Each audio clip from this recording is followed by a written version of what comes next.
Morning. Good morning, dear colleagues, friends, peace builders. It's always great to start the morning with a peace building activity.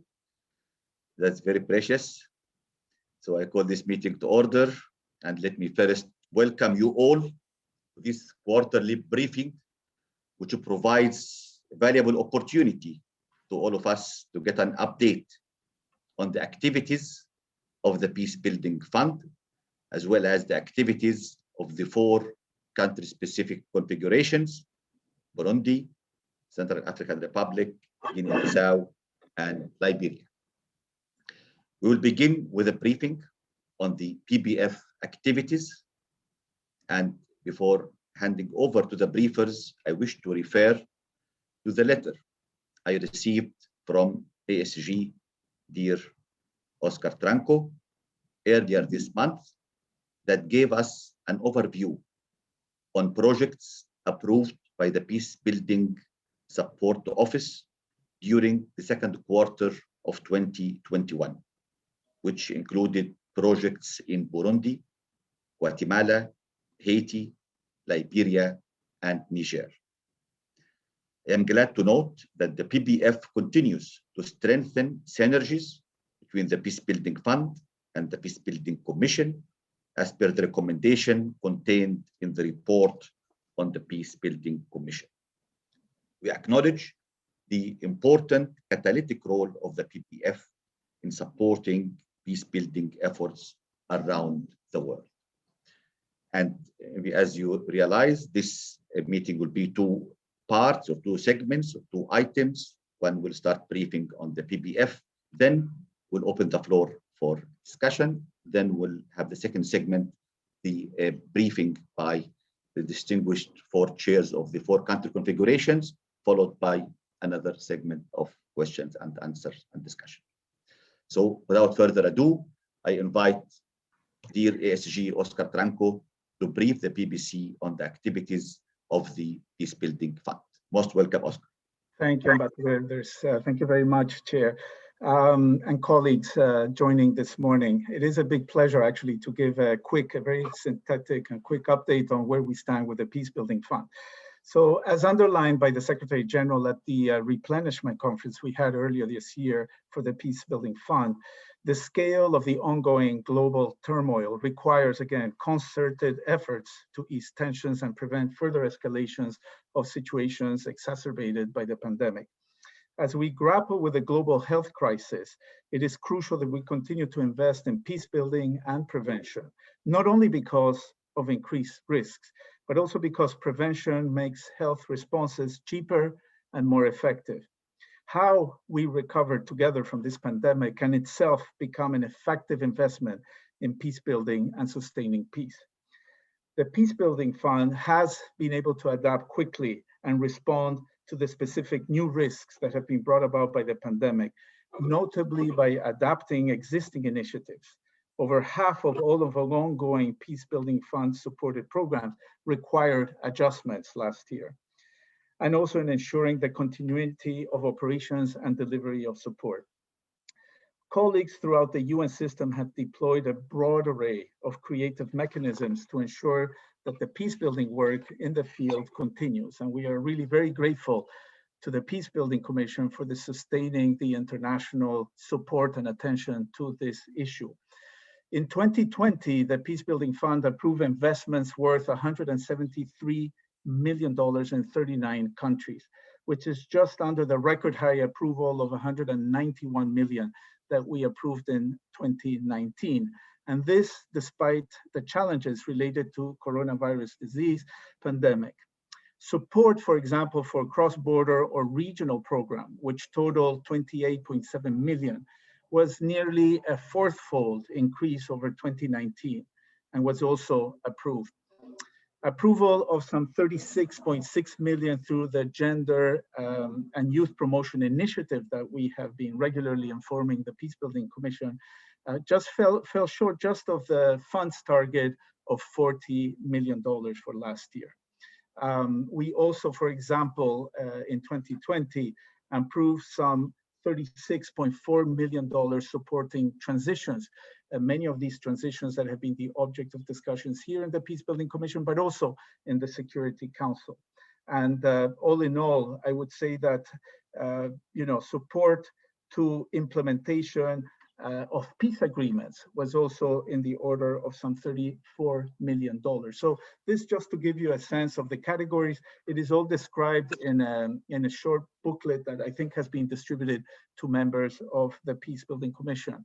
I think what is very notable, at least is a badge of honor for the office and everybody working in it, is that 40% of the PBF investments supported gender equality and women's empowerment. This exceeds our own ambitious annual targets of 30%. And for the 6th year in a row, exceeds the 15% target that was set by the Secretary General's 7-point action plan on gender responsive peace building. So these are just some quick updates on the numbers. The pandemic has changed the nature of peace building support, but also intensified the demand. As governments and development partners respond to the ongoing health crisis, we see that peace building support has not always been prioritized, which has interestingly led to a surge of support requests for additional funding from the Peace Building Fund. So for example, for what goes in this year, related to the last call for proposals for the Gender and Youth Promotion Initiative, we have received 274 proposals from 25 countries, exceeding $350 million in the form of requests. This just gives you an indication because 3 years ago, we were receiving a quarter of these numbers and a quarter in size, if you will. So I think this is an interesting proxy in terms of the demand that's out there emanating not just from UN agencies, but also civil society organizations. The Secretary General has also declared this year South Sudan, Niger, and Kyrgyzstan eligible for Peace Building Fund programming and support. The fund's priorities remain focused on the Sahel and the Horn of Africa, which is where most of our approvals and focus is, with particular investment in the fund's 3 priority windows: women and youth empowerment, cross-border and regional peace building, and support to UN transitions. Much effort has been deployed in the first 2 quarters of this year to support the UN country teams and missions develop their proposals. We've seen a huge demand for technical support from our team based in New York, and this has actually led to a whole reorganization and expansion of some of the programming divisions that we count to put in place to support, again, what is becoming a huge demand for technical support in the design of the programs that are then submitted for approvals. A great proportion of cross-border projects is also in the pipeline, accounting for, this is basically accounting for some of the relatively low levels of approval rates up to now in this year. Cross-border initiatives are maybe the most complex programs that we help elaborate with multiple country teams, many times involving 2 or 3 countries. So that is quite taxing in terms of the time and the demand of our staff. So altogether, and sorry, also accounting for Gender and Youth Promotion Initiative, the fund has approved $63 million up to this date. We also expect in the coming weeks and months, a significant investment in the new months as it relates to Burkina Faso, the DRC, the Great Lakes, Guatemala, Mali, Niger, and South Sudan. Sorry, let me. The fund has received $90 million so far this year, which is relatively higher than last year during the same period. However, this remains far from the US $200 million target that we have set in the 2020-2024 strategy, and from last year's income of US $180 million. We are truly grateful to the 14 new partners to the fund, which increased the list of total contributions to 42 member states. We're also grateful to all of you who have honored your pledges, especially those who have contributed through multi-year agreements. We were encouraged by the unprecedented level of support received by the broad membership during the replenishment conference. We also appreciate the member states highlighting the effectiveness of the fund, its role in supporting integration and investing across the conflict cycle, strengthening national partnerships and capacities. We will continue to explore with member states and the Peacebuilding Commission the options presented in the SG's report on peacebuilding and sustaining peace. So in the interim, and especially this year, we kindly ask you for your continued support to the work of the fund. And with this, really to thank you all for the continued interest and support to the fund and the activities of the Peacebuilding Support Office. I forgot to mention that, as you know, in the Peacebuilding Fund, we have a sub-window called the Humanitarian Development Peace Partnership Initiative, which is a mechanism that supports joint joint analysis, joint assessments, and notably with the World Bank. We've expanded the terms of reference of work of that window, as we announced several days ago during the discussions with the IMF, to include the IMF as part of the partnership facility. And what goes in terms of financing, I can say that we've already been able to support 25 joint initiatives around the world to strengthen the collaboration between the work of the Peacebuilding Support Office, supporting UN country teams to work in a much more collaborative and closer manner with the World Bank, and now increasingly with the IMF as well. So with this, to thank you, Mr. Chair, for this opportunity to brief the membership. Thank you. Thank you very much, dear Oscar, for the informative, comprehensive, and forward-looking briefing. And as PBC Chair, I remain committed to collaborate closely with the PBF so as to align efforts and channel support to the nationally identified needs and the priorities of the countries concerned, including in partnership with other stakeholders such as IFIs, to make our collective effort more effective and impactful. This collaboration becomes the more relevant in the context of the ongoing PBC efforts to generate inputs to the GA high-level meeting on financing, which is going to happen in the next session of the GA. And of course, if we need the vehicle to go far, we need to put fuel in the vehicle to go where we want it to go. So now we open the floor for questions and comments, and the requests from Brazil, Bangladesh, and St. Vincent and the Grenadines. So start by Brazil. Pastor Ronaldo, most welcome. Thank you very much, dear Chair. And let me thank, of course, ASG Oscar Fernandez Taranco for the, as always, very informative and very precise presentation that he has given us. I'm going to make a very quick question, which stems from my ignorance, and do so as an incoming member to the Security Council. Now, Oscar, you mentioned very briefly there at one point in your intervention, the Security Council. So I would like to know up to what degree does the PBF work with or take into account or dialogue with the Security Council in its work in assigning development aid to countries in the peacebuilding process? That's a very quick question. Thank you. Thank you so much, Ronaldo. I'm going to give the floor to Bangladesh. Dear Rabab, most welcome. Thank you. Thank you, Mr. Chair. I may not be as brief as my dear friend Ronaldo, but allow me a few minutes to say a few words. I thank you once again for organizing today's meeting.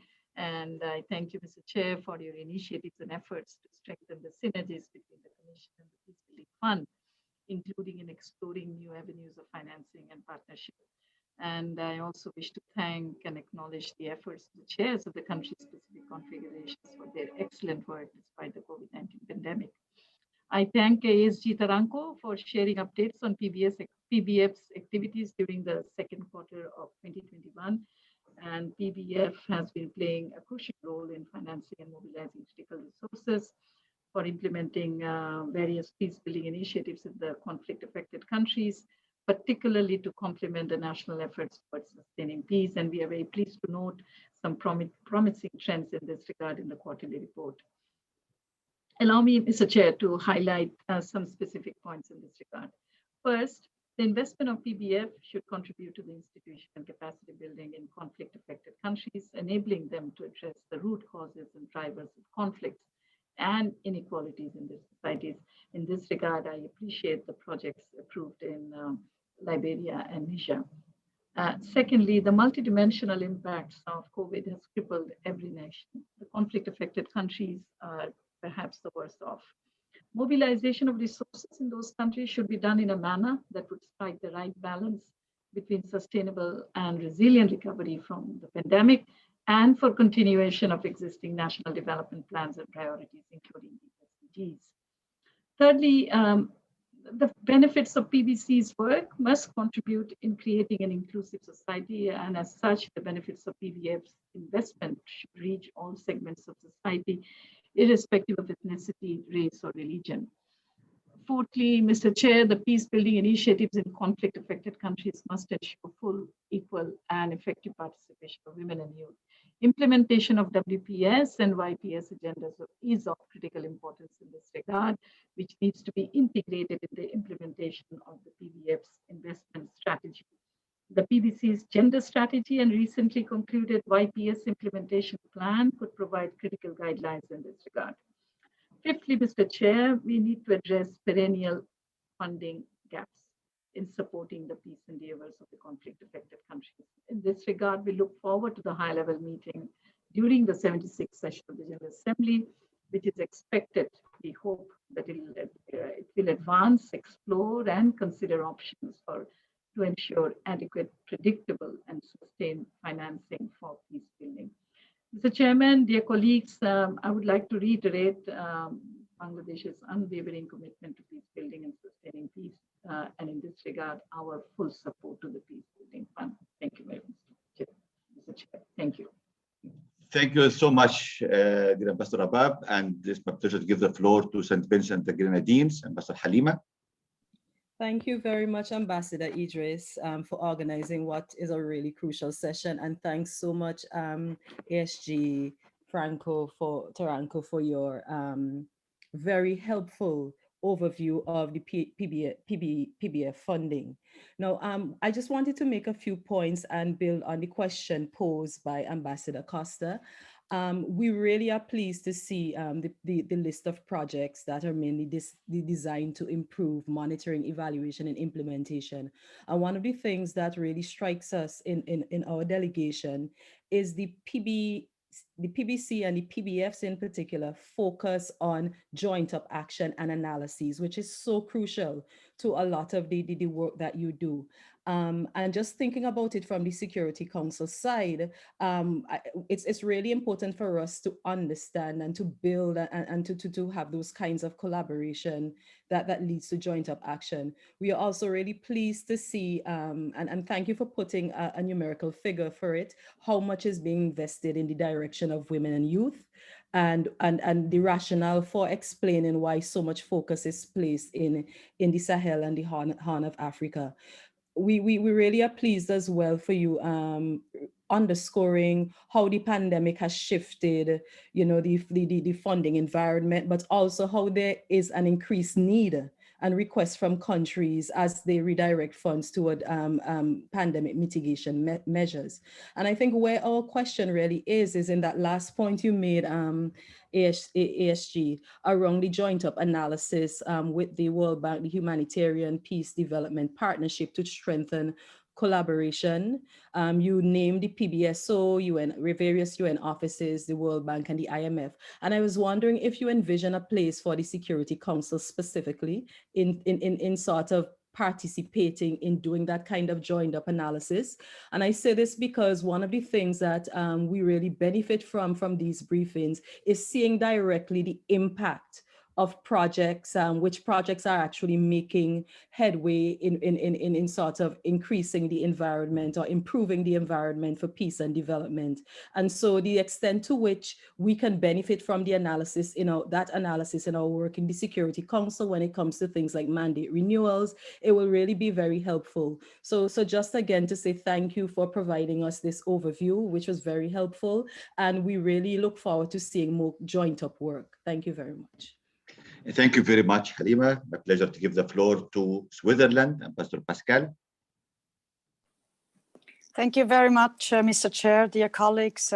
Thank you for convening us, and a huge thank you to ASG Fernandez Taranco, dear Oscar, also for that update on the PBF. My country, of course, attaches great importance to the PBF as a committed, long-standing donor, and as a chair of the Burundi configuration, we can also see the positive impact of its projects firsthand, and we are very grateful for that update.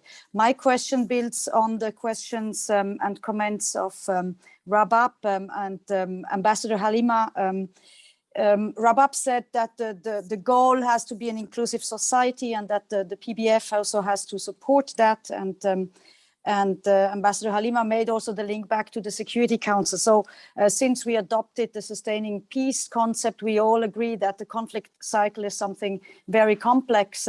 The PBC was founded before that and was very much directed into reconstruction after conflict. At the same time, in the Security Council, we always discuss prevention. And I was wondering, Oscar, is there evidence, is there studies which can show how much of your funds are directly having a positive impact on prevention of conflict? And I'm of course asking that because we also have to somehow sell to our constituencies how much it is worthwhile to invest under Chapter 6 on prevention, and that it also works if we do invest more in youth, in women, and that it is really able to prevent conflict from happening. So if there is evidence and figures that you can give us on that, this would be wonderful. Thank you so much.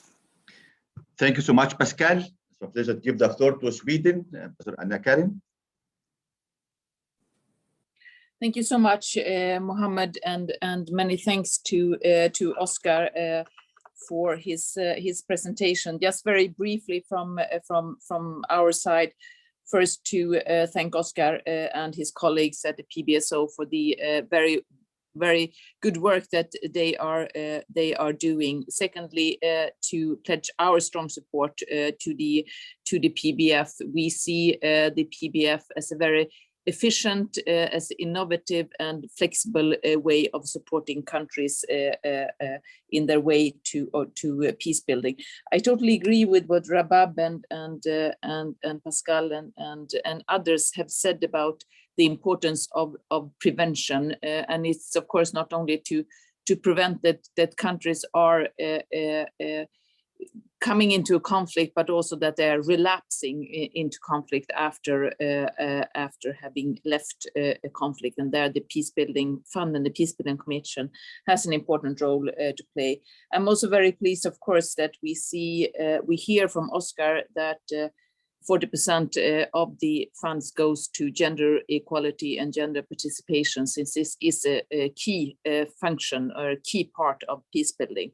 And my last point is very much to pledge the strong support continued strong support from Sweden. We are a close partner with the Peace Building Fund, of course, and we will continue to be actively involved through our initiative on good peace building financing. Thank you so much.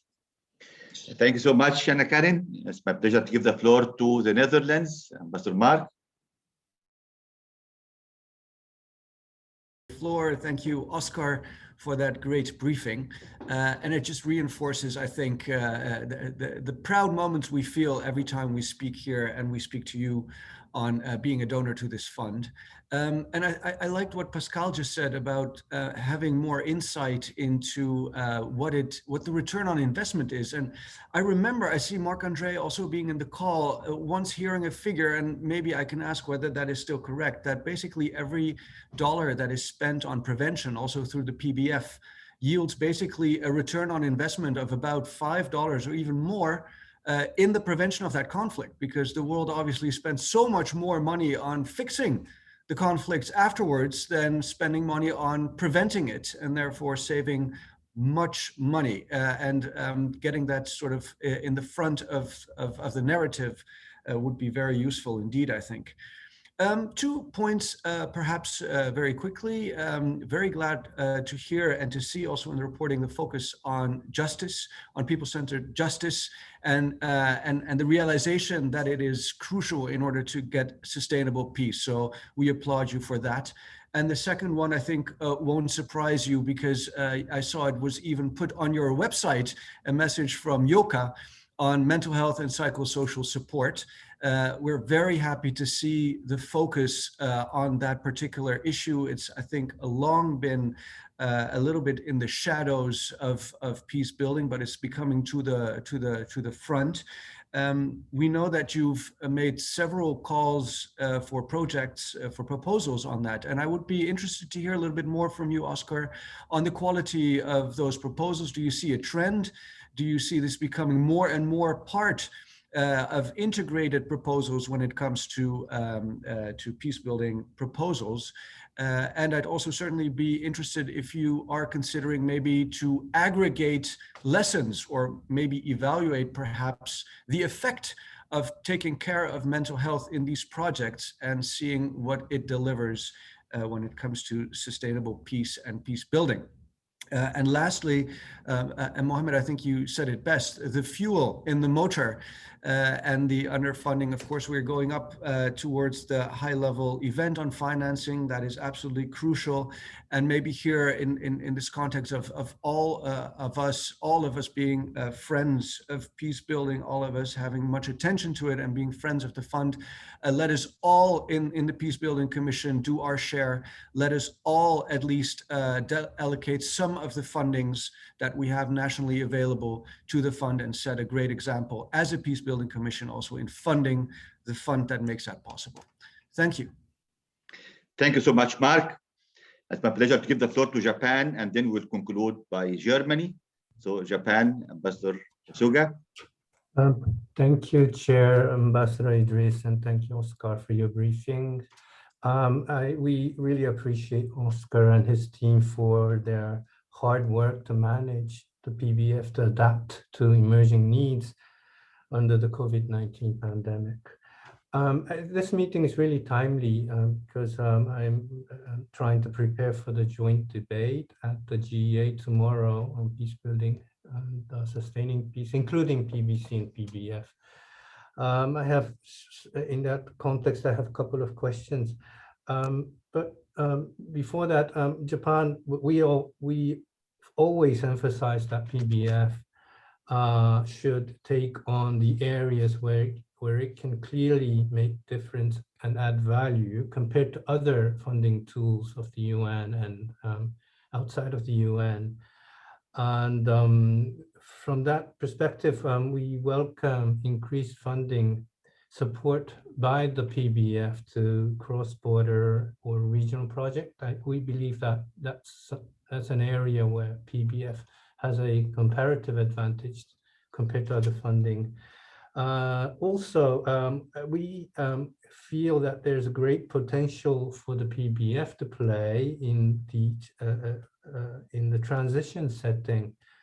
And Oscar just explained about that. But on the other hand, looking at the 2017-2019 synthesis review indicates that the PBF may not have played a big role in transition setting. I would appreciate it if PBSO could explain more in detail what role in concrete PBF had played or can play or could not play in this transition settings, and what needs to be done to be more relevant in that transition setting. That's my first question. Second question is related to RC system review. We're in the midst of RC system review right now. And in the context of post-conflict situation, including transition, some of our colleagues mentioned the nexus between peace, development, and humanitarian. Those coordination really matters. And there is a coordinating function in PBF because it overlooks all of those different areas related to peace, humanitarian, and development. So my question is, what's the relationship between PBSO and RC when it comes to concrete projects that are implemented by different agencies on the ground? The relationship between PBSO and the lead agency of a multi-agency project, and what becomes the role of the RC in those cases? It's just a little bit technical, but I'm eager to know. Thank you. Thank you very much, Soga. And my pleasure to give the floor to Germany. And we got also further request from, after that, we got also from other colleagues. So after Germany, we will have Nigeria. So please, Gunther, Ambassador Gunther, most welcome. Thanks, Mohammed. It's a pleasure to have this entire week of peace building, and I'm already looking forward to our next meeting tomorrow. Thanks very much, Oscar, for your briefing, which has been excellent as always. Regarding the priorities, we are totally with you. It's about women's participation, it's about cross-border cooperation, and it's about support in transition settings. I was struck to hear that the demand is becoming bigger and bigger. I am a little bit worried about the supply side here. I therefore would like to congratulate you, Mohammed, for putting a strong focus on financing. This is really crucial, and it's going to be crucial for the Peace Building Commission's work in the future. I would therefore like to make a couple of concrete points on that issue. First of all, we need to continue to work on a broader donor base. We must all engage and commit as members of the Peace Building Commission, and we must really try to reach out and recruit other partners. Then secondly, we must do our homework when it comes to financing. When I say we, I would even include ourselves. We must think about mechanisms of financing that may be difficult for us to sell to our capitals, and that includes assessed and voluntary contributions. There shouldn't be taboos here. I know from experience that this can be tough discussions between us here at the missions and our capitals. Then thirdly, we need to continue to look into innovative avenues of financing. You may remember we have recently presented a study on that in the Peace Building Commission. We have also organized together with Colombia and with you, Oscar, a high-level roundtable on this issue in May, and we should continue this important work. We are currently preparing a feasibility study identifying most promising options to establish a blended financing mechanism, and I am glad, Mohammed, that we will have opportunities to discuss that more at depth. My last point is, as always, it's great that the Peace Building Commission and you, Mohammed, as our chair, are really serious and engaged about the financing issue. It's great that we dedicate both the annual retreat as well as the annual session to financing. This is a precondition for all the other important work that we are doing. So it's great that we continue to discuss that and to move this forward. Thanks a lot. Thank you so much, Gunther. And my pleasure to give the floor to Nigeria, Ambassador George. Thank you, Excellency Ambassador Idris, for organizing this important meeting. Let me also thank DSG Oscar Franco for his update on the Peace Building Fund. We are pleased to note the positive information provided therein today. I just wanted to re-echo the benefits of the PBF and the importance of international partners in this process, and stress the need for any address of the funding gap to ensure adequate and predictable financing of the projects under the purview of the PBC, especially given the increase in the demand. Excellency, I just want to ask a naive question, if I can. If the DSG can please provide us with a glimpse of how far the PBC, with the use of the PBF fund, has achieved its effectiveness and efficiency since its establishment, since its inception to date. Once again, thank you for your overview of the briefing. Thank you so much, Excellency. Thank you so much, George. It's my pleasure to give the floor to South Africa, followed by Lebanon. So, Ambassador Mato, most welcome. Thank you very much, my brother Mohammed, and good morning. And let me thank Oscar for this briefing. As always, one gets a feeling of passion about the work that you do, but today also just the efficiency in which you do this together with your team, of course. So it is really appreciated in terms of how you manage even the Peace Building Fund. And we thank you for that report and for the letter that you shared with us. And I think for me, then one gets a broader scope of or where the funds are going to, other than the country configuration. So, and then of course the priorities of cross-border transition and women and youth. So we appreciate the fact that you still, even though it's slightly below 40 on women and youth, it's still higher than 30%. I also heard you very clearly when you were talking about the pandemic and how very quickly you were able to adapt, even on the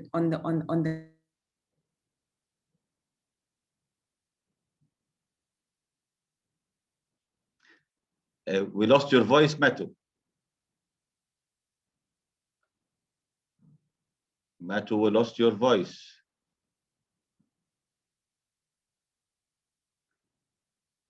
Apparently, maybe Mato. Yes, we lost you. We don't hear you, Mato. Maybe there is something with the connection. Okay, Mato, then we'll come back to South Africa and maybe we'll proceed to Lebanon. So, Ambassador Amal, most welcome. Thank you. Thank you very much, Brother Mohammed, for sharing this and for all your good work for the BBC. And I would like to thank ASG Taranko for his very important briefing and very transparent briefing. I just had a couple of words to talk about financing, but I think Germany was ahead of me on this. So I like to align with what he talked about in terms of financing, and just add a couple of things that we really have to think of innovative ways to get more financing for the PBC because of the very important and good work that you are doing. We need to upscale our financing so we can do more. I was thinking of, we talked about this many times before, trying to get out of the UN sphere to look for financing, trying to present the BBC to other audiences that can really have impact on getting more money for the BBC, like holding events with people outside the UN, with think tanks, with organizations, with philanthropic organizations, whatever. So we can tap into the private sector with big companies and things like that. So we really have to think of ways, and I'm happy that Ambassador Gunther talked about future meetings to try to think about these things and come up with the ways to try to get more money, because you cannot only live on voluntary contributions, because it will stay only limited, as we can see.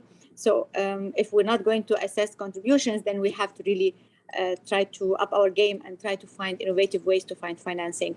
And also, I'd like to thank my sister Rabab for her talk about the prevention. It's very important, and Pascal. So it's really important to think about the prevention, and it's much cheaper and much effective to have prevention than to deal with the consequences. And I thank you. I'm looking forward to seeing you tomorrow, all of you, at the GA. Thank you. Thank you so much, Amal. Looking forward as well. And back to you, Sister Matu. We lost your voice at some point, so we're back to you. Yeah, okay. I don't know what happened there, so my apologies to all of you. Anyway, let me just ask the two questions, but really the whole issue of prevention, as much as this is about post-conflict and peace building, there's a strong element of that links back to prevention. And the two questions that I have is, Oscar, to what extent is the focus of the budget on SSR activities? Was there any focus on security sector reform? And then secondly, as some of these countries are in transition, were there, in your reading, could there have been opportunities for private sector engagement in those countries? Thanks. For funding, that is. Thank you. Thank you so much, dear Sister Matu.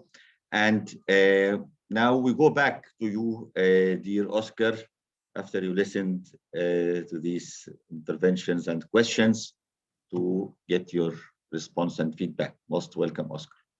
Thank you. Thank you very much, Chair. And thank you very much for this very engaged session of questions. I mean, this is really, for us, a testament of how closely you are all following the impact, the challenges we have in making this a unique instrument of the Secretary General, which first and foremost is a coherence, strategic, if you will, tool to actually help translate a lot of the UN reforms in the form of more coherence from the UN going forward. And so I start with that because I think much of what I have to say in terms of responses starts from that starting point, that this is basically a fast, flexible, risk-tolerant, catalytic instrument that is meant to leverage, the funding to bring into the picture additional partnerships, and most importantly, a coherent and well-coordinated response from the UN system. So a lot of the questions were focused around the issues of transitions and prevention. I think as a start, what has happened since the 2016 resolution that the Security Council and the General Assembly jointly approved is the concept that peace building is no longer a post-conflict phase, that we need to see the conflict continuum in all its form and phases. So we need to invest in peace building, in preventions before the conflict, during the conflict, and after the conflict, precisely to prevent relapses. Back in 2006, when the peace building architecture in 2005, when that was established, the focus was very much on a post-conflict peace building reconstruction sort of phase. And I say this because if you see how we are now distributing the funding of the Peace Building Fund, there's allocations which are increasingly going to prevention. We have an important component in conflict.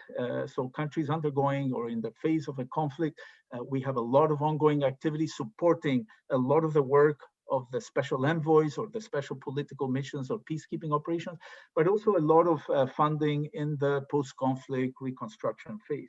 And that is well detailed in the literature that we have been sharing with you. Now, in terms of transitions and the link with the Security Council, I think that you have all been privy to a lot of the reports that basically sort of summarize, the known gaps that not just the UN, but the international community and governments face in the aftermath of the departure of especially of a peacekeeping operation, given its very large presence, its very large budget, and its very large mandate.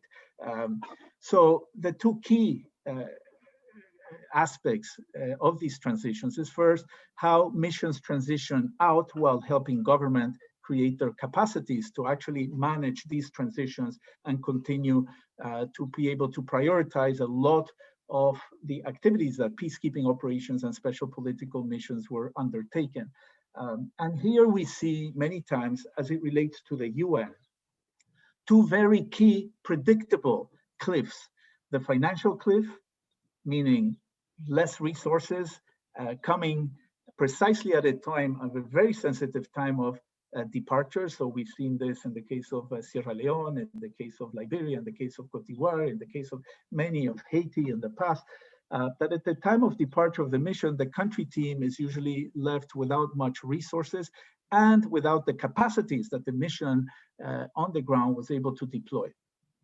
So in view of that, and there's been a lot of internal reviews, and the Secretary General himself in his first 4 years of his term actually ended up, as a result of a lot of the discussions in the Executive Committee, coming up with this notion of a transition, if you will, mechanism. A mechanism that could, if you will, anticipate the challenges that the UN system will have in supporting national governments in their own transitions.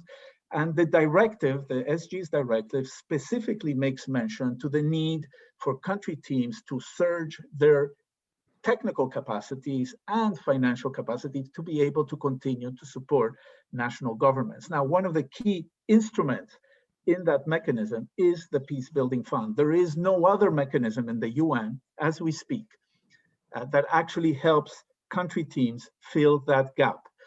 Are there challenges? There's huge challenges. In our own report, and referring to the comparative advantage question that Japan raised, the report mentions how efficient the small amounts that the Peace Building Fund was able to contribute was in continuing the transitional efforts of governments to ensure that we are, if you will, grounding the sustaining peace and peace buildings keys of some of these missions.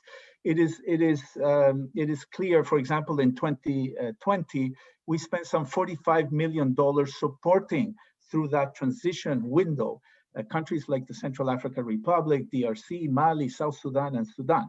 It is only 26% of our overall investments on the ground. We have to, remember that the ongoing activities, for example, in the country configurations of Liberia, the former configurations of Sierra Leone, the funding of the Peace Building Fund actually helped jumpstart very important national programs of transition, national programs of peace building. And essentially what a lot of the evaluations have shown is that the $1 investment of the Peace Building Fund can tend to generate between 7 to 10 additional dollars from other sources. I mean, I think that is the ratio that we are trying to capture through impact evaluations, and that have increased significantly as opposed, to the first 5 years of the fund. So a lot of focus on transitions, because this is maybe a very important part of supporting the country teams help governments manage these transitions. And this is becoming even more so important in the context of COVID-19, given the different priorities and where funding is actually going. So just basically to say that, and this is linked possibly to the questions around prevention. I think as we have had the opportunity in past sessions of the Peace Building Commission, it was to discuss the joint study that the UN and the World Bank did, which is called Pathways for Peace. This is basically a joint study that took place in 2016, 2017, around the time of the Sustaining Peace Resolution, and essentially made the business case for prevention, noting how much funding was going to humanitarian responses, peacekeeping operations, special political missions, in-country refugee costs that many countries were confronting, and basically making the case that some of you have already made, that it is effective, it's cost efficient, and save lives. That prevention is very much something that is the way that institutions need to be and start thinking about how they program and approve programming. This study was so important that this led to the World Bank's coming up with fragility, conflict, and violence strategy. It was based on this study, which made the business case. As in everything in the private sector or in any sector we work with, you need to make the business case. This was done with the World Bank. That same business case is being used by the IMF actually to look into its own fragile and conflict and violence setting, as we heard the Friday session that we had with the IMF. So in essence, the business case is that effective prevention can save between $5 to $70 billion a year around the world. And as we were saying, the investments that we need for prevention are usually quite small and are usually about creating trust, creating dialogue mechanisms, and investing in local solutions to prevent any conflict from escalating. Now, how has this discussion happened in the Security Council? To Ambassador Ronaldo's question, is that many times when missions are being assessed, the strategic assessment missions, we very much become part of that input into what is it that the mission, together with the country team and partners, can be doing differently. And so here, the Peace Building Fund has been brought in many peacekeeping and special political mission setting as a source, as a resource that SRSGs, resident coordinators, and country teams can count on to support important elements of mission mandates. In the case of the Central Africa Republic, the first 20 million that came to translate the peace agreements into concrete programming came from the Peace Building Fund. And this was basically because we know that the time lag between a new mission mandate and the budget that comes to actually finance those new priorities can be anywhere between 6 months to a year. So many times the Peace Building Fund is playing this bridging role of jumpstarting an initiative, showing that it can work, and leveraging that funding to mobilize additional partnerships. A lot of what we are doing, and I'll leave Marc-André actually to focus on some of the specific questions related to programming, but a lot of what we do, of course, has to do with some of the key priorities of residual mandates. So for example, SSR or DDR is one area, particularly in the Great Lakes region, that has become quite an important priority as part of an overall regional program, as we heard a few days ago with Special Agent Xia. But the angle, I think, that we bring into this picture, the comparative advantage, of course, is linking community efforts to national efforts. It's sort of strengthening the capacities of local communities to undertake quite a lot of the work that has been referenced.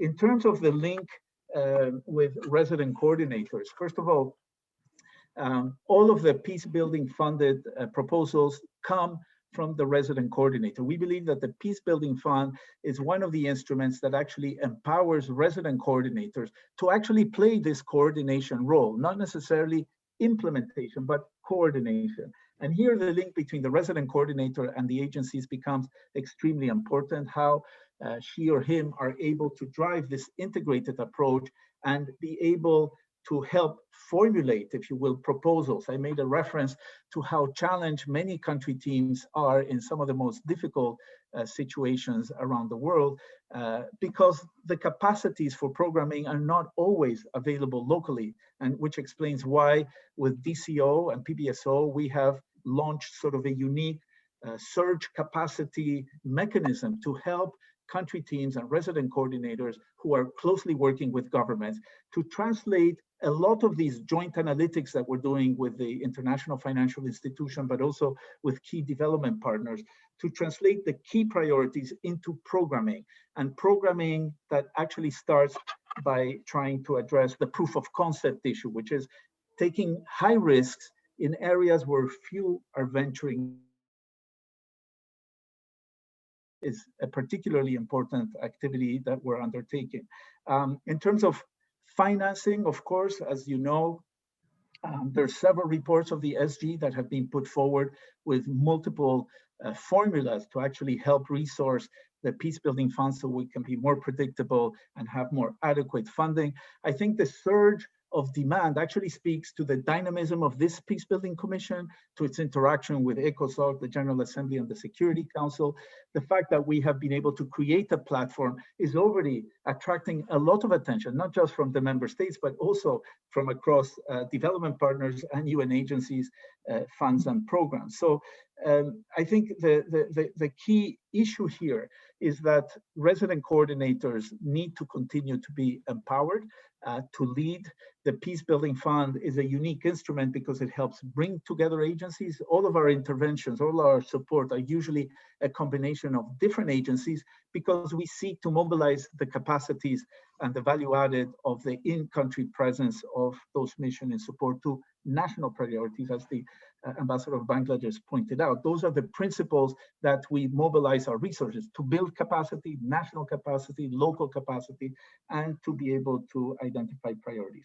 The last point, I do think that in the months going forward, there's three key issues as it relates to financing. One, of course, is voluntary financing, and we're very thankful that this continues to be the driving engine, if you will, of the resourcing of the Peace Building Fund. And I think the synergies with the Peace Building Commission has really helped, improve the performance of the fund. I do believe that it is crucial that PBC members contribute to this fund, because after all, a lot of what we discuss here is sort of leadership by example. To broaden the donor base of the Peace Building Fund, the peace building members to this commission need to show that leadership. And we know that we have had quite a significant growth in terms of support and membership emanating from the Peace Building Commission. So I think this speaks and bodes well for the future of broadening the donor base. The other is that we do need to address one way or the other, because we can't keep suspending this discussion about the role of assessed contributions to the Peace Building Fund. This would be the second important component. And as you will remember, back in 2015, the advisory group of experts made that proposal, $100 million or 1% of total cost of peace operation, whichever is largest. And the notion behind this, as the experts formulated and as it has been translated in many SG's report, is that this would speak to the universal value of this fund, the universal notion that all member states are equally seized by the importance of prevention, of peace building, and addressing the multiple questions that you raised.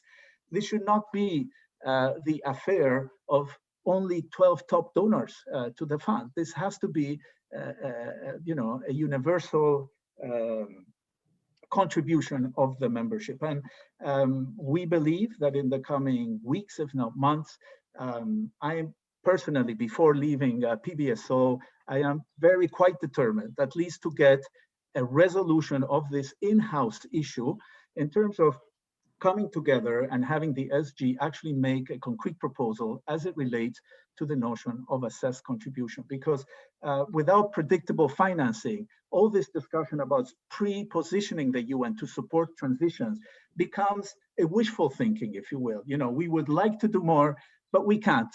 And we know that some of the big challenges that we will be confronted are certain to happen. In every transition that the Security Council is talking about, we know that there will be a financial cliff, that there will be a capacity cliff, and there will be less attention on those issues, which is why the Peace Building Commission is so crucial. So we hope, again, like I say, that this issue of assessed contribution, rather than it being a taboo, that it be a rallying cry of unity and solidarity and support.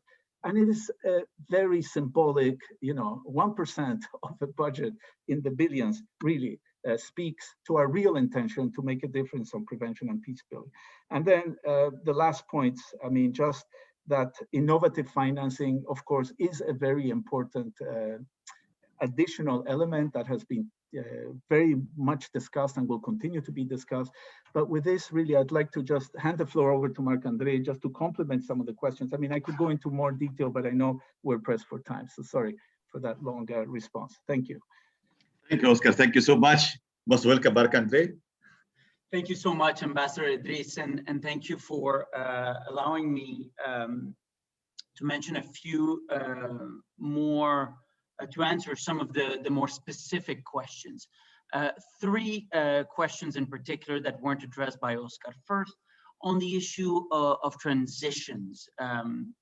The integration review that our esteemed colleague from Japan mentioned, the integration review actually praised the role of the PBF in encouraging integration between the country team and the mission, but did underline clearly the lack of resources, that in a sense that the interventions and the support that the PBF was able to do in those settings was pretty modest, pretty humble, and that it was not at the level or at the volume required to significantly, shift the needle. And so I think that was a very important conclusion from this integration review.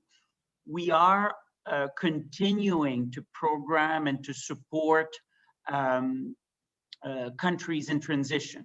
DRC, Haiti at the moment, Guinea-Bissau. But I must tell you, and we are at the moment at about 22% of our funding that goes to those settings.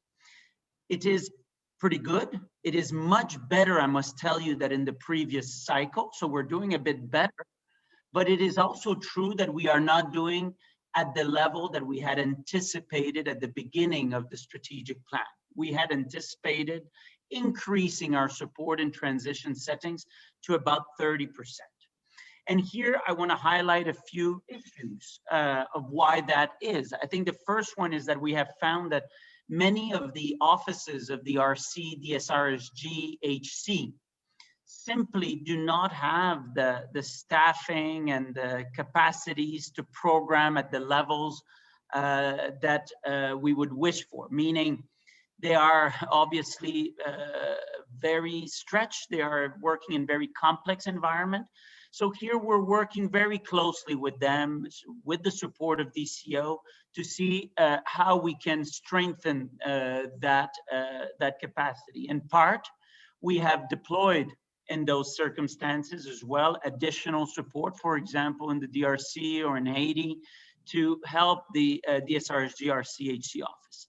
The second issue is that at times the agency's funds and programs in those contexts lack, I would say, the capacities to submit proposals. So we're working very closely, especially with UNDP, UNICEF, to build up capacity to program further in their circumstances. But there is still a lot of work to be done, but your support to the PBF helps drive that. And I think that was recognized in the integration review, that your support to the PBF will help raise the game of UN country teams and mission in programming jointly. And we have a feature in our 2020 report on this, but of course there still remains a lot of work to be done. The second question that I wanted to raise is on mental health and psychosocial support. Thank you, Mark, for raising this issue. We're really happy to work closely with many of you, in particular with the Netherlands. And this is rather frontier issue. We know how important it is. We know this is a critical issue, but it is also true that the system, the UN system as a whole, has little experience, in a sense, in peace building context. And so this year, we have made our Gender and Youth Promotion Initiative one of the two issues that we were receiving proposals was mental health and psychosocial support. The other one was civic space. Out of the 275 proposals that we received for $300 million out of the call for proposals, we received 75% on civic space and 25% on mental health. And I must tell you that in general, we're still reviewing the proposals, but they weren't as strong as we would have wished for. And so we have some good ones, and I think there are some very good proposals, but this calls us that there's still a lot of work again to be done in helping country teams and countries and governments link mental health and psychosocial support to peace building. And so this is, I think, why the PBF is so important. We are launching a new issue. We're going to accompany country teams in raising their game in this. And we're, again, very happy to continue doing so. A final point, perhaps, on RCs and on integration. And here, Oscar mentioned our work with DCO, but if you see the report that the SG has presented to the G8 on the evolution of the RC system, there's a very clear section on financing where it highlights how pooled funds, such as the PBF, and the PBF is highlighted there, helps make integration a reality. If you as member state want a more integrated UN, if you want more impact for your buck in the countries, pooled funds are the way to go. And here there is a clear evidence of how impactful investments in pooled funds is, and how important it is, those pooled funds, to empower the resident coordinator, to raise his authority and his capacity to deliver on behalf of the system. And I think here that's a clear message to the membership, and we are, of course, very dedicated to this task. Thank you very much. Thank you very much, Marc-André. Thank you really for this rich discussion. Thank you, Oscar. Thank you, Marc-André. Thank you all, dear colleagues. I think this rich discussion highlights the importance of this issue and the cruciality of the financing of the peace-building architecture. And I think it builds well for the upcoming high-level meeting in the next session, the high-level GA meeting, in order to have a result-oriented and impactful outcome of that meeting. And it's true that it's not only that if we don't have enough fuel in the vehicle, it will not move forward, but we're also on moving on a bumpy road, and it's an uphill battle and also a slippery road as well. So not only the car will not move forward, but most likely it's going to slipper down and go backward. And this is high risk to have these dangerous and serious relapses if we don't move forward. So the option is to move forward, because the other is to go backward. So let's then apply the African motto: forward ever, backward never. And now we move to the second part of our meeting today, which is a briefing by the chairs of the 4 PBC distinguished chairs of the country-specific configurations, to report on their activities and the valuable work they have been doing in support of the countries concerned. And before giving the floor to the chairs, I wish to acknowledge all their hard work and able leadership in mobilizing needed support for the national priorities of the 4 sisterly countries: Burundi, Central African Republic, Guinea-Bissau, and Liberia. Let me start by giving the floor now to Ambassador Pascal PR of Switzerland, the chairman of the Burundi configuration, to give us a briefing on her valuable work. Most welcome. Thank you very much, Mr. Chair, Excellencies, dear colleagues, and let me start by thanking you again for convening us for this update, but also thanking Oscar for this incredible horizon he gave us. I mean, we may have known most of the tracks you mentioned, but not all the links between the study, the sustaining peace concept, fragility, up to the resident coordinators system reform. And of course, it also showed us how much we are going to miss you. And I, of course, hope that all the Security Council members are aware, as much as we all are now, of these links between all that tracks, and that from the business case, we also managed to make concrete success stories, which we can show to the larger memberships, the countries in question, but also to our constituencies as donors. But let me now turn to Burundi, and there I definitely would like to start by thanking the permanent representative of Burundi, Ambassador Zephyrin Maniratanga, and his team for the excellent cooperation between our missions over the last couple of months. We both agree on the importance of a visit to Burundi, which has not been possible for pandemic reasons, but as soon as conditions permit, and we are looking at dates in order to really meet with the authorities and a broad range of interlocutors from Burundian society and public life, as well as international partners present in the country on future support by the PBC to their priorities. And I look very much forward to developing this and other plans for the Burundi configuration together in the months ahead. Since our last update, the PBC configuration met on March 17th to learn about Burundi's priorities for peace building and socio-economic development. And in addition to a comprehensive update from Burundi, we had the opportunity to hear briefings by the UN resident coordinator and the World Bank country manager in Burundi. The meetings focus on partners' engagement in support of the National Development Plan indeed reflected our aim to mobilize support and promote coherence. The UN and the World Bank representatives underscored their willingness to work in complementary ways and encouraged the Commission to continue serving as platform for partners. Member states echoed the call for coherence and showed genuine interest in the government's reforms while offering their support to tackle outstanding challenges. ASG Oscar Fernandez Taranco informed us that the PBF has commissioned an independent evaluation of its portfolio in Burundi for 2014 to 2020 to identify impact and guide future investments. And I really believe that the Commission should continue building synergies with the PBF, and we just heard again how important that is. We will remain engaged to this effect over the coming months. The configuration then met again on July 6 with a continued focus on national peacebuilding priorities. We heard about Burundi's new national program for peacebuilding, social stability and promotion of economic growth from the head of the Strategic Development Unit of the Presidency. Adding her voice from the field, the head of OCHA in Burundi, Mrs. Jutta Hinkanen, informed about the humanitarian situation in Burundi and in particular efforts for a sustainable reintegration of refugees and IDPs, as well as tackling the impact of climate change by strengthening the humanitarian development nexus. And I was also pleased to hear from the special envoy of the SG how much this is also a focus for him.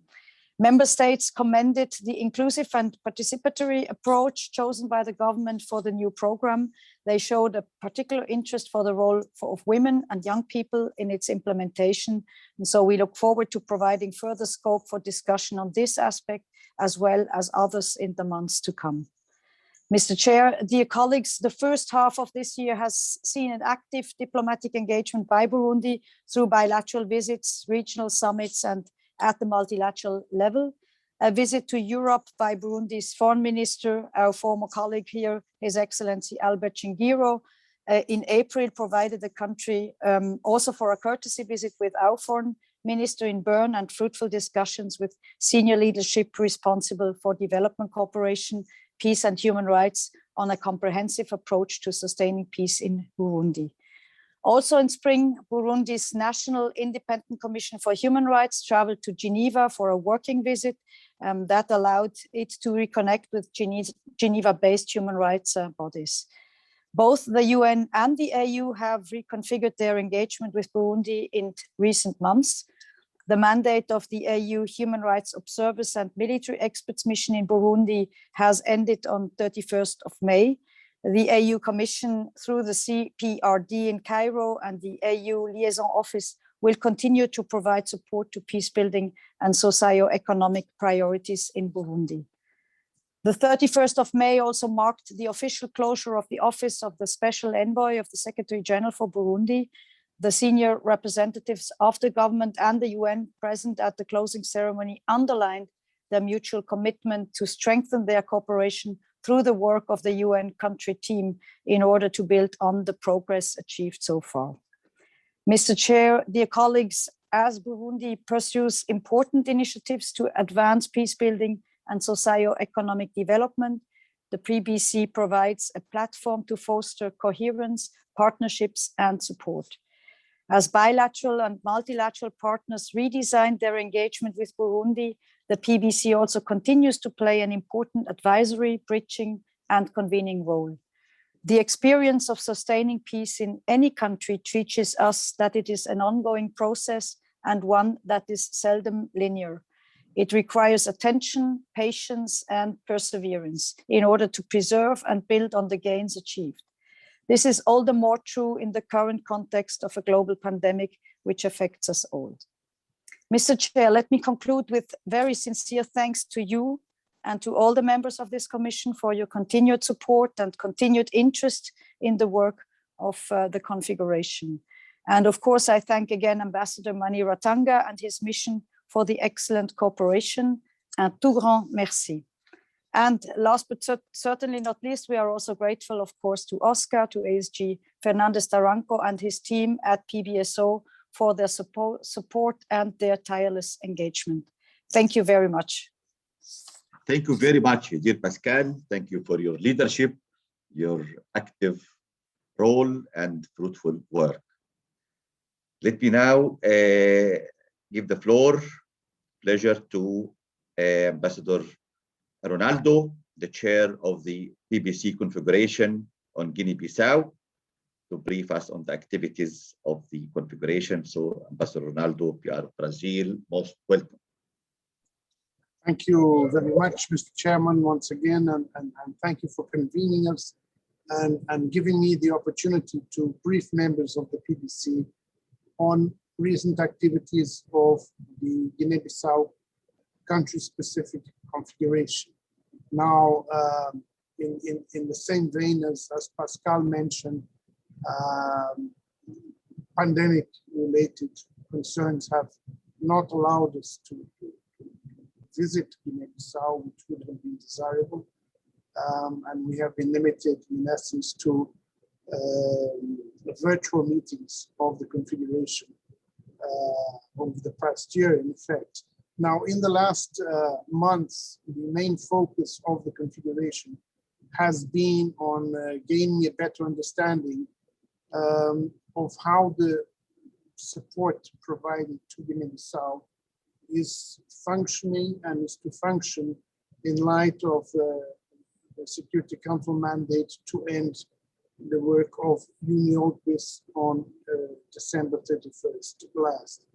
Now, in this process, I had the opportunity to have an extensive conversation with the resident coordinator in Bissau, Mr. Mamadou Diallo, as we have also had in the past with UNOWAS, which is taking up the responsibility for the political side of support to Guinea-Bissau.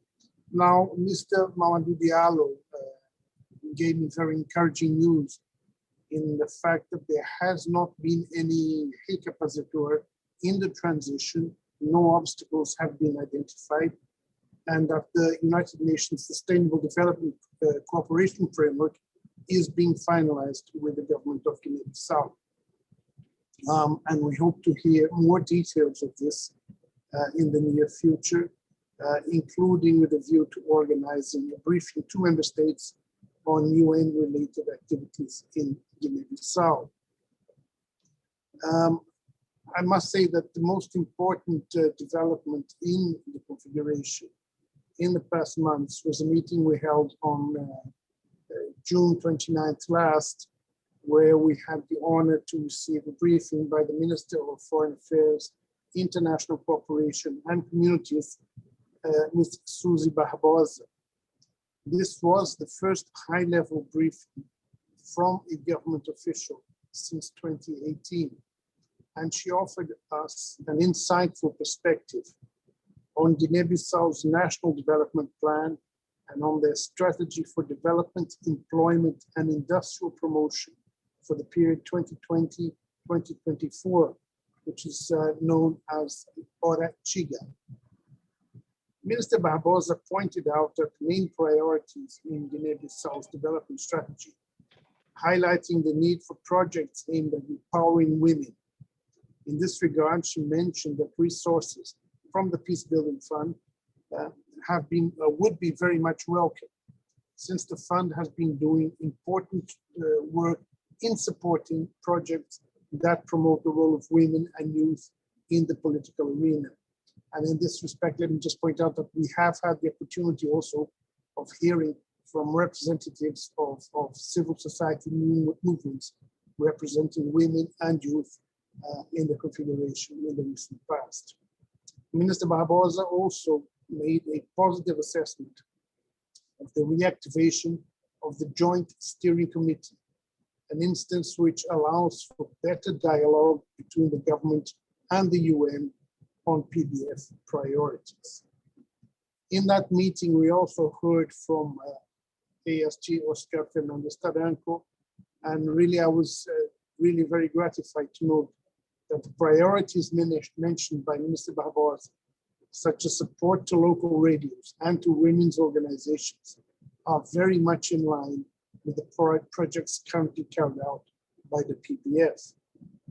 Another important topic raised by the minister and members of the configuration was the negative impact of COVID-19 on the exports of cashew nuts, which, as you know, is the main cash crop in Guinea-Bissau.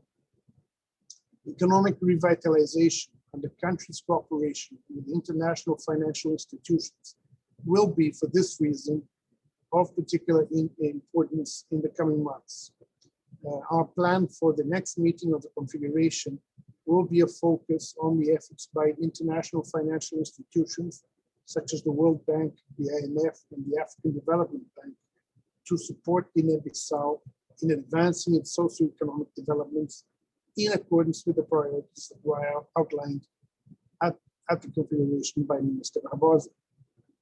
We hope that the Guinea-Bissau, we hope that Guinea-Bissau is starting a new phase in which increasing political stability will gradually give room to activities related to development and peace building. This would allow the PBC to better fulfill its mandate of helping mobilize international and regional support for the country. This is what I would like to put before the PBC today. And thank you, Mr. Chairman, for the time. Thank you so much, dear Ronaldo, for your leadership and active role and fruitful work. And from Guinea-Bissau to Liberia and from Brazil to Sweden, my pleasure to give the floor to Ambassador Anna Karen, the chairperson of the Confederation of Liberia. Most welcome, Anna Karen. Thank you so much, Mohammed. And can I first thank my colleagues for the updates on the PBC country configurations for Burundi and Guinea-Bissau, and I look forward to the presentation also of the Central African Republic. I also like to express my sincere gratitude to Oscar and his colleagues at the PBSO for their invaluable support, as well as to our friends and colleagues at the Permanent Mission of Liberia here in New York. I will now give an update on the latest activities of the Liberia configuration. And the PBC Liberia configuration has convened on 2 occasions at ambassadorial level since the last update. On 9th March, the day after the International Women's Day, the configuration held a meeting on the promotion of gender equality and women's empowerment in Liberia. We were briefed by Mr. D. Maxwell Kimaya, our dear former colleague and now Minister of Foreign Affairs of Liberia, and Mrs. Williametta Saidi Tar, Minister of Gender, Children and Social Protection of Liberia. Liberia has a strong history of women's participation in building and sustaining peace, and the ministers updated on the steps taken by the government to advance gender equality in Liberia, including through the 2nd Liberian National Action Plan on Women, Peace and Security, the anti-SGBV roadmap, and the pro-poor agenda for prosperity and development. The UN resident coordinator in Liberia and the UN Women Country Director also participating in the meeting, along with civil society representative Julie Andy. They reiterated the need to continue to combat sexual and gender-based violence and underscored the importance of realizing women's leadership potential at all levels and stressed the need for the 30% gender quota on candidate listings and the leadership of political parties and coalitions. These are issues that in Liberia closely. On 17th June, we convened a second meeting on the topic of promotion of social cohesion and national reconciliation in Liberia. We were briefed by the ministers of Foreign Affairs and Interior, as well as civil society and the UN Resident Coordinator. The attainment of a cohesive society is viewed by the government of Liberia as fundamental for sustaining peace and as a mean to achieving inclusive development and lifting Liberia out of poverty. One of many important takeaways from that meeting, including the need to recognize the tremendous potential in Liberia's youthful population.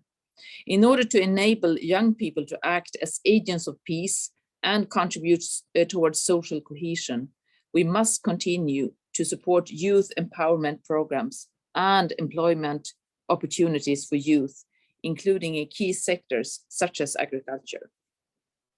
In preparing for the 17th June meeting, I held bilateral consultations with the IMF, the World Bank, and the African Development Bank. The objective of the consultations was to explore ways to strengthen joint engagement and analysis with IFIs and the UN in the context of peace-building support to Liberia. I was joined in the consultations by the resident coordinator, Nils Scott, and ASG Oscar Fernandez Taranco.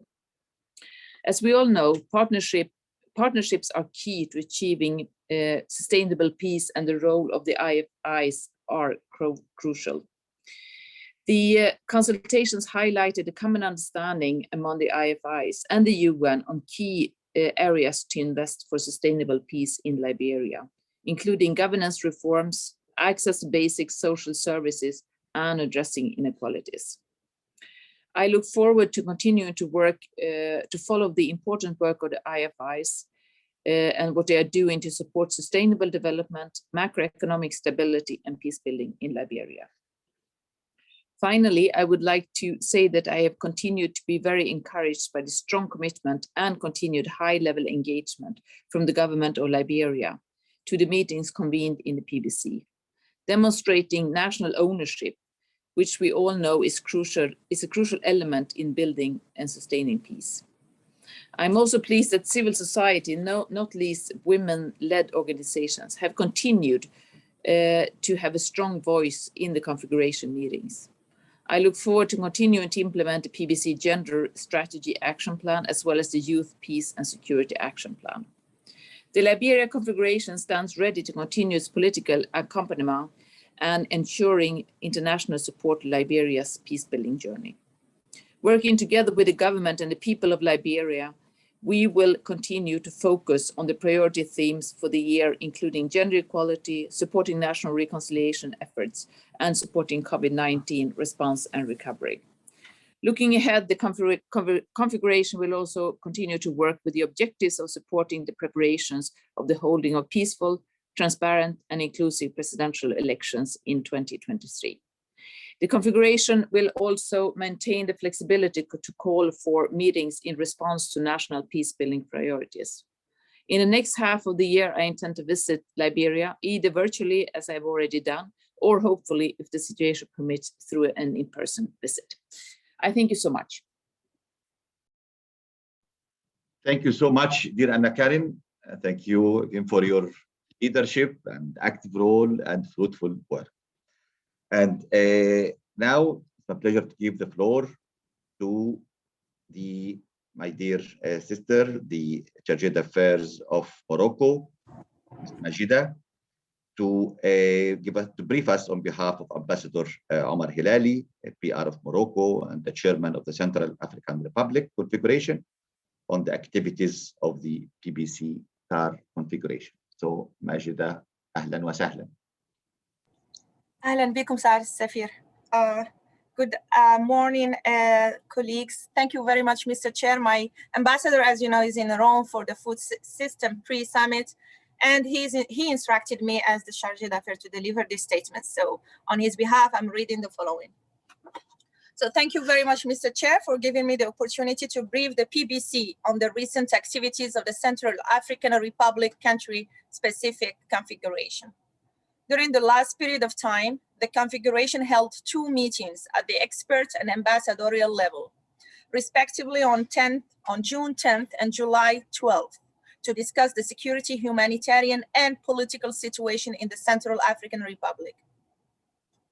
Both meetings reaffirmed the role of the configuration and its added value, particularly in terms of efforts undertaken with the various stakeholders during the electoral cycle, the humanitarian and political crisis that helped mobilize the necessary support for the international community to MINUSCA and the electoral process.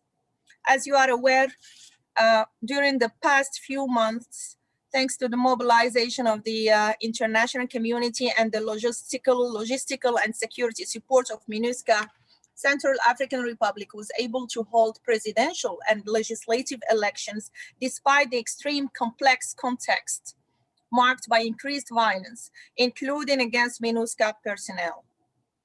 These elections resulted in the democratic re-election of the President of the Republic and 133 of the 140 members of the National Assembly, including 17 women. The election process is to be completed with the election of representatives of the remaining constituencies. In addition, authorities project to hold local elections at the end of this year or in early 2022, the first ones in Central African Republic in over 30 years, which will play an important role in strengthening decentralization, governance, and local development efforts. These elections require further financial support. The provisional budget estimation is of $10 million US dollars, as well as support from MINUSCA, which needs to be mandated accordingly. During the expert level meeting held in June, Ms. Denise Brown, Deputy Special Representatives of the Secretary General for MINUSCA, Mr. Matthias Moruba, President of the National Elections Authority, and Ms. Gloria Ntegeye, representative of the DPPA DPO Integrated Operational Team for Central African Republic, briefed participants on, first of all, one, the progress made in the electoral process and the substantial security, financial, as well as logistical support from MINUSCA. Two, the importance of continued support from all partners, including the country-specific configuration, the PBF, neighboring countries, and the region to Central African Republic, including for the organization of the local elections. And three, the concern over the misinformation campaign targeting the work of MINUSCA and the increase in violence as well as in human rights violations. 2 weeks ago, the configuration convened a meeting at the ambassadorial level that was attended from Bangui by the Minister of National Defense, the Minister of Interior and Public Security, as well as the Chief of Staff of the Prime Minister. In addition, Mrs. Sylvie Baputemu, Minister of Foreign Affairs, Francophonie, and Central Africans Abroad, participated with an audio message in which she emphasized, one, the positive impact of elections and the announcements by the presidents of the organization of an inclusive national dialogue on the preservation of institutional stability. Two, the worrying and alarming security situation and the continued crimes, rapes, and abuses by armed groups, including the CPC, as well as attacks on humanitarian workers and peacekeepers. The meeting also included briefing by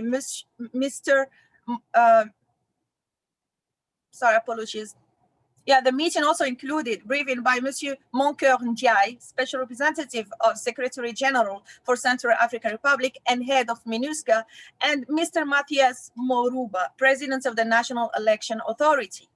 The meeting stressed the following: the need to revitalize the peace agreement, which remains the cornerstone of reconciliation and stability in Central African Republic. as well as to preserve, defend, and revitalize it, and to demonstrate political courage and commitment to peace as the sole solution to the Central African Republic crisis. 2, the alarming humanitarian situation in Central African Republic, with nearly 700,000 people at risk of starvation, which exacerbated by the obstruction of access to populations. 3, the attacks and hate speech against MINUSCA, resulting from the population's lack of understanding of the mission's real objectives. And 4, the importance of MINUSCA's mandate renewal, while allowing it to continue to provide support to the local elections and continue supporting security sector reform efforts. Participants welcomed the PBC continued advice to the Security Council on improving efforts for the 2019 peace agreement implementation, and called on the international community to work in a coordinated manner and mobilize the necessary resources to support the Central African Republic, while taking into consideration the country's priorities. They expressed their support and confidence in the path of dialogue, political solution, governance, and fight against impunity to increase confidence in the authorities and strengthen reconciliation efforts. They also denounced the campaign of misinformation, hate speech, and incitement to violence against MINUSCA, called for the adoption of strong and visible measures necessary to put a lasting end to it and to restore mutual trust. They condemned the attacks on humanitarian actors, the violence, as well as the violations of human rights and international humanitarian law. Mr. Chair, unfortunately, the COVID-19's related restrictive measures prevented the organization of a visit to Bangui. However, we remain committed to conducting this visit as soon as conditions permit, and hopefully before next Security Council meeting on MINUSCA next November, during which we will present the country-specific configuration recommendations. I thank you very much, also on behalf of my ambassador. Thank you. Thank you very much, Sister Majda, and thank you to you, and through you to Ambassador Omar Hilal, and to his chairmanship and leadership of the configuration on Liberia, on the CAR, and thank you for his active role and for his fruitful work in leading the CAR configuration. Thank you very much. Actually, I don't see the floor is open, and I don't see requests so far for any comments or questions. If there is any, of course, the chat box is open and most welcome. If there is not, then maybe we have to move to conclusion of this meeting. So far, I have not received any request for the floor. So then, in conclusion, I would like to thank all briefers, of course, starting from the first segment, ASG Oscar and Marc-André, and the distinguished chairs of the 4 configuration, and for their very thoughtful, informative, and valuable remarks. And it's really heartening to see the amazing work being done by the PBF and the PBC configurations, despite the limitations and restrictions caused by the COVID-19 pandemic. It attests to our collective commitment and determination to serve this cause and to be determined, successful peace builders. So with that, I conclude the meeting, and I wish you happy time and fruitful time of the day, and happy nice upcoming weekend. Thank you very much, and best wishes all. Thank you, Mr. Chairman. Thank you very much. Thank All you the very best. much. Bye-bye. Thank you. Bye-bye. Thank you. Have a good day. Thank you. Bye-bye. Thank you. Gracias. Bye-bye. Thank you, and see everyone tomorrow.